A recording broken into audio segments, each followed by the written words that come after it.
Latest news, videos और live stream के लिए ETV 247 उर्दू को सब्सक्राइब करें।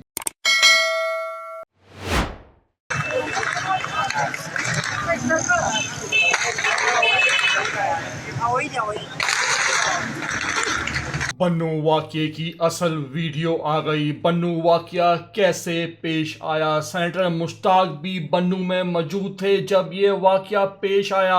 सामने आके सारा वाकया बयान कर दिया। कहते हैं कि ये जुल्म है, बराह रास्त फायरिंग की गई, सब पुरअमन शहरी थे।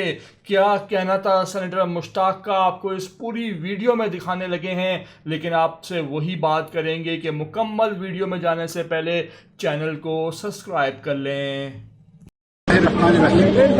फौज ने, सिक्योरिटी फोर्सेस ने स्ट्रेट फायर करके और अमन मुजाहिदीन, लाखों की तादाद में लोग अमन के लिए निकले थे, सुबह झंडों के साथ निकले थे, उनके ऊपर स्ट्रेट फायर की है, जिससे कई लोग शहीद हो गए हैं और कई जख्मी हैं। अभी मैं हॉस्पिटल में, बड़े हॉस्पिटल में बहुत से जख्मी आए हैं। बिल्कुल स्ट्रेट फायर करके लोगों को मार दिया गया है। मैं इसकी मजम्मत करता हूँ। अगर सरकारी रियासती दहशतगर्दी है, ये काबिल मजम्मत है।